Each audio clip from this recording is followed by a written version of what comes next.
Gente, alma linda, imaginem perder algo que você ama e descobrir que não existe nenhuma forma de trazer isso de volta. Agora imagine ignorar esse aviso e tentar mesmo assim. Foi exatamente a partir dessa ideia simples, mas poderosa, que nasceu Fullmetal Alchemist, um dos animes mais importantes dos anos 2000. E no vídeo de hoje vamos embarcar nessa história cabulosa e analisar a trilha sonora completa. Bora lá?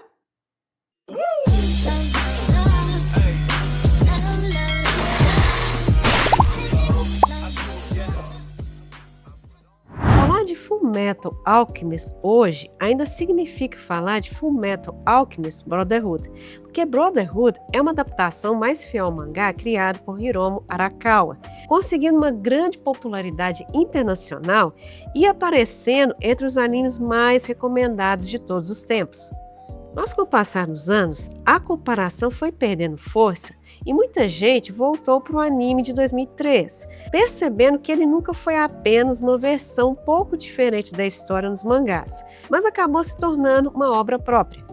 Durante muito tempo se espalhou a ideia de que o anime tinha alcançado o material disponível do mangá e foi por isso que a produção teve que inventar um final para a história. O mangá, de fato, ainda estava em produção quando o anime foi produzido, mas a situação era mais complexa. Desde cedo, a equipe trabalhava com a possibilidade de seguir um caminho diferente para a narrativa. E Hiromu Arakawa deu sinal verde para que o estúdio Bones criasse elementos originais para o anime. Isso ajuda a explicar as diferenças em relação ao mangá começarem a aparecer bem antes do ponto em que a adaptação podia ser considerada sem material de referência. O resultado disso é algo raro, porque duas versões oficiais da mesma ideia compartilham personagens, conceitos e eventos iniciais, mas acabam construindo histórias um pouco diferentes. Uma das características mais lembradas do anime de 2003 é sua atmosfera. Ele possui um tom mais melancólico, enquanto Brotherhood já traz uma sensação de avanço e esperança. A versão de 2003 simplesmente dedica mais tempo em explorar dúvidas, perdas e consequências. O mundo dos irmãos Eric não é confortável. Mesmo quando um conflito é resolvido, sempre aparece alguma marca emocional. Tanto é que muitas histórias secundárias giram em torno de arrependimento, luto ou tentativas de lidar com erros que não têm volta.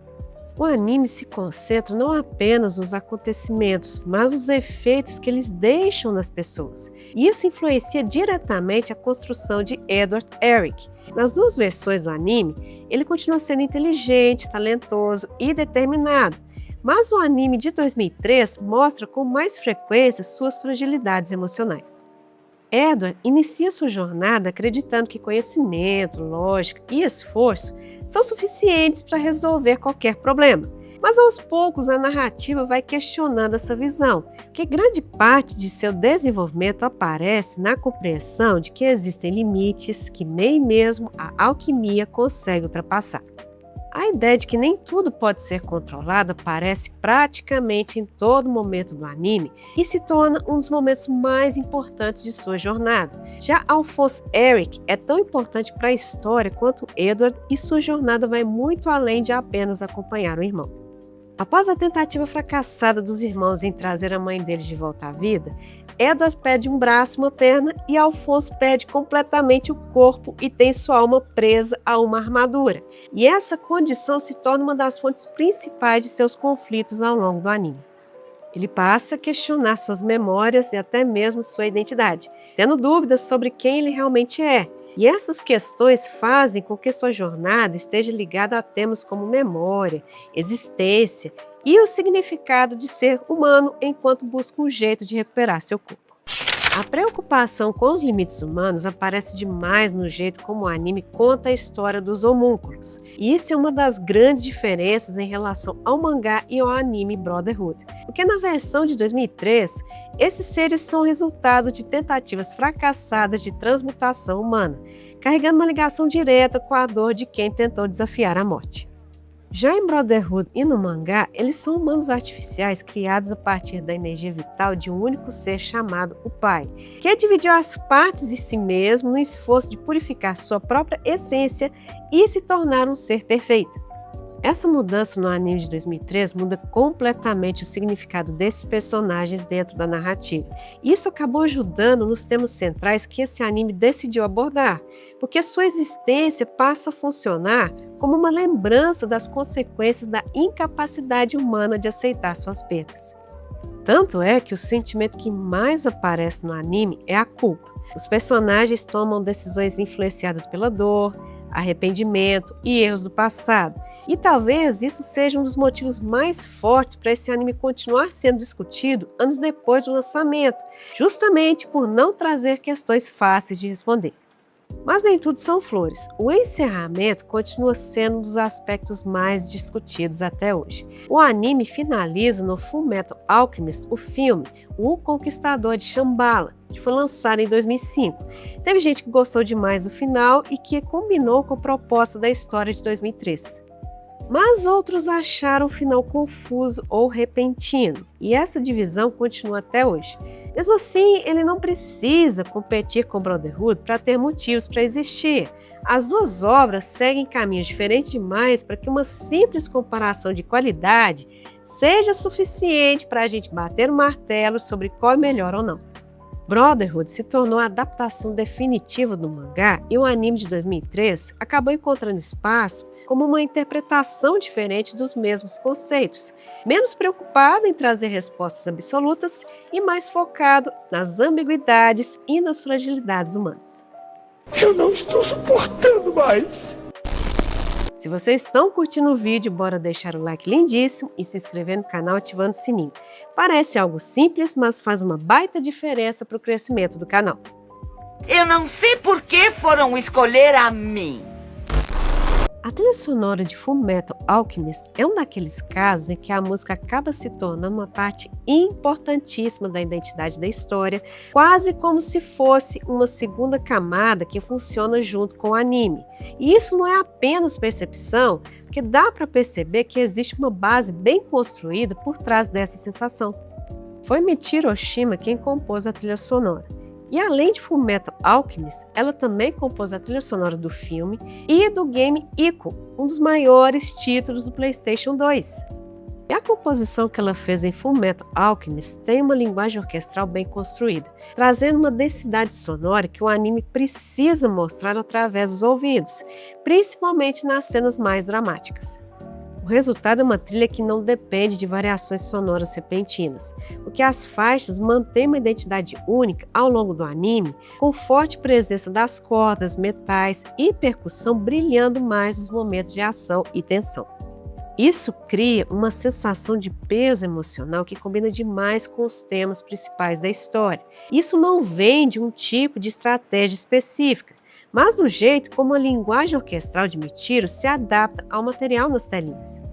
Dentro dessa trilha tem uma faixa que chama demais atenção, que é a Brothers. Ela acabou se tornando o núcleo emocional mais reconhecido por quem assistiu o anime de 2003.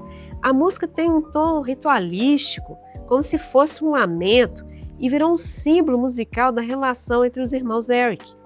A força dessa faixa não está só na melodia, mas no jeito como ela é usada ao longo da história, porque ela aparece em momentos importantes de carga emocional e com o tempo ela acabou sendo relacionada diretamente ao núcleo trágico da história.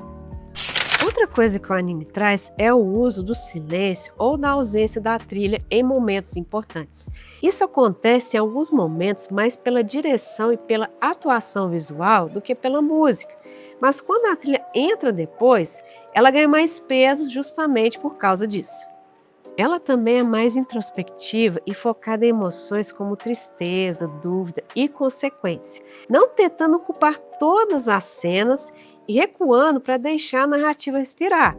Acaba que tanto a presença quanto a ausência da música ajudaram demais na função dramática da história.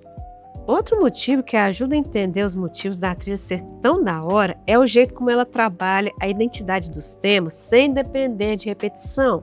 A música de Michiru reutiliza materiais de um jeito mais natural e que se transformam de acordo com o estado emocional das cenas em que ela aparece.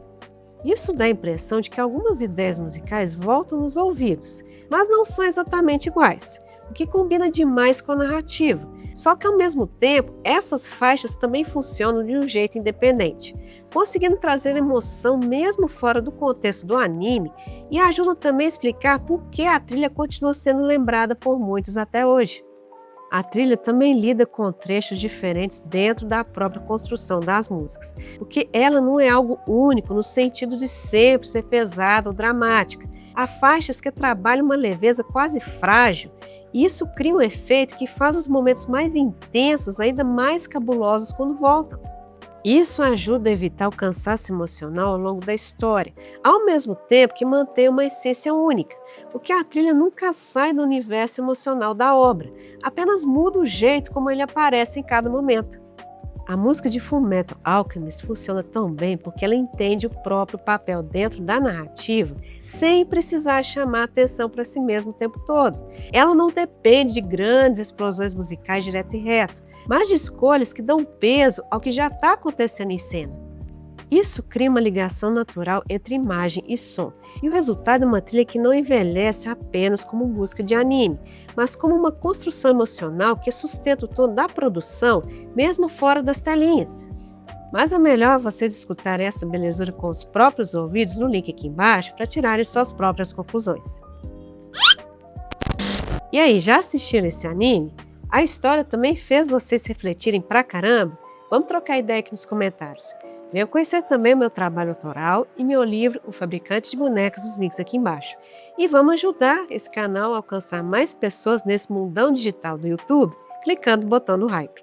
Excelente semana para vocês, excelente final de semana, se cuidem, cuidem dos seus, fiquem todos com Deus, um beijo e até o próximo vídeo.